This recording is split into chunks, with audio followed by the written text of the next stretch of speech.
En tant qu'agent de police, nous ne pouvons pas exécuter des consignes ou des ordres illégaux. Actuellement, nous avons non seulement le droit mais le devoir de manifester. Mon nom est Michael Fritsch. J'ai 57 ans, je suis inspecteur en chef d'investigation criminelle. Quand j'avais 17 ans, j'ai commencé à travailler dans la police de Basse-Saxe. Je n'ai rien connu d'autre. Mon père était policier, mon frère est policier, et je suis le père de 3 hommes formidables. Je suis en réalité un ami de la parole libre et de l'improvisation. Cependant, étant pleinement conscient de l'importance et du possible impact de mon discours, j'ai décidé pour cette fois de le préparer et de le lire mot à mot. Et croyez-moi, j'ai mesuré chaque mot avec attention. Les chefs de département de police sont des fonctionnaires politiques. Quelqu'un peut-il faire carrière dans les pouvoirs judiciaires s'il prend des décisions politiquement indésirables? Les projets de loi sont écrits par des groupes de pression, et quand on regarde, il n'est pas rare que le tribunal constitutionnel explique aux politiciens que ces lois ne sont pas constitutionnelles. Et les médias... J'ai été à Berlin l'autre jour, et je sais, comme beaucoup d'entre vous, combien il y avait de manifestants pacifiques. À tous les représentants des médias et aux politiciens, j'aimerais vous rappeler cela aujourd'hui. On ne croit pas les menteurs, pas même quand ils disent la vérité. Vous avez creusé votre propre tombe. L'humanité n'est ni aveugle, ni stupide. Le monde peut s'informer par beaucoup de canaux d'information aujourd'hui et exposer vos mensonges. Il y a un tas de mensonges, d'opinions également, mais il n'existe qu'une seule vérité. Elle nous atteint tous à un moment.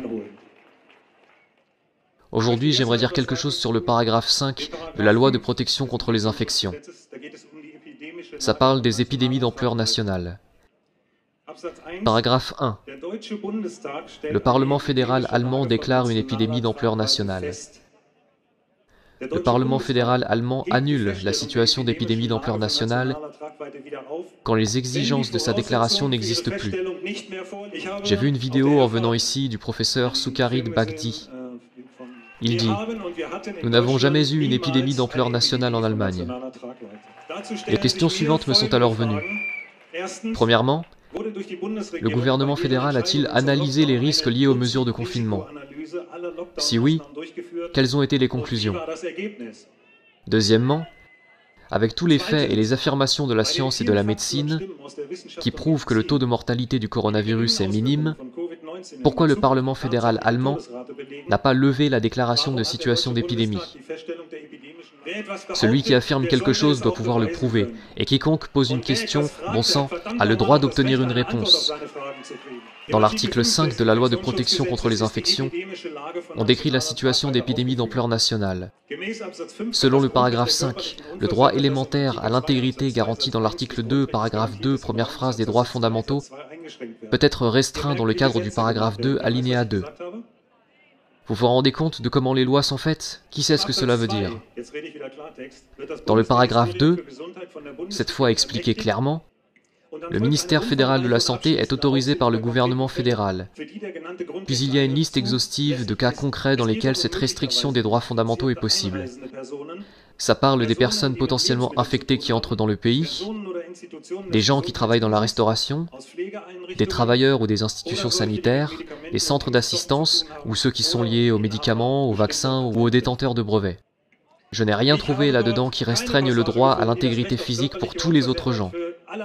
En général, ces listes sont spécifiques, ce qui veut dire qu'elles s'appliquent exclusivement aux personnes mentionnées. À mon avis, l'unique base légale doit être le paragraphe 28 sur les moyens de protection. Je le cite à nouveau. Si nous constatons des malades, une suspicion de contamination, de propagation, les autorités compétentes prendront les mesures de protection nécessaires, notamment celles mentionnées dans les sections 29 à 31, à la condition qu'elles soient nécessaires pour prévenir la propagation des maladies contagieuses. Les droits fondamentaux de la liberté individuelle, article 2, alinéa 2, paragraphe 2, section 2 de la Constitution, la liberté de réunion, article 8 de la Constitution, la libre circulation, article 11, paragraphe 1 de la Constitution, et l'inviolabilité des domiciles, paragraphe 1 de l'article 13 de la Constitution, sont restreints. Puisque sans aucun doute, toutes les personnes qui subissent les mesures de restriction de leurs droits fondamentaux ne sont pas concernées par ces lois, contrairement à ce qu'affirme sans preuve le gouvernement, nous pouvons supposer que les mesures issues de ces lois sont illégales. Sans base légale, chaque restriction ou abrogation des droits fondamentaux est illicite. Elle est même anticonstitutionnelle.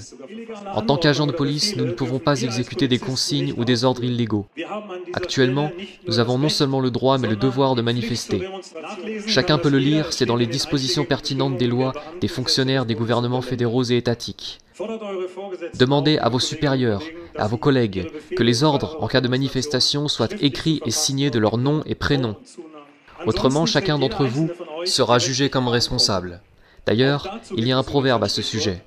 Ils pendent les petits et laissent courir les grands. Andreas Claus, qui est malheureusement mort trop tôt, a dit « Souvent, on dit que nos politiciens sont stupides. Ils ne le sont pas. Ils représentent d'autres intérêts. Si vous voulez comprendre les politiciens, demandez-vous de qui ils représentent les intérêts. En tant que fonctionnaire, je me suis compromis avec la fidélité. Cette fidélité s'applique exclusivement envers notre Constitution et envers l'État de Basse-Saxe. J'ai prêté serment sur notre Constitution et sur nos lois, mais pas sur un programme politique ou un parti.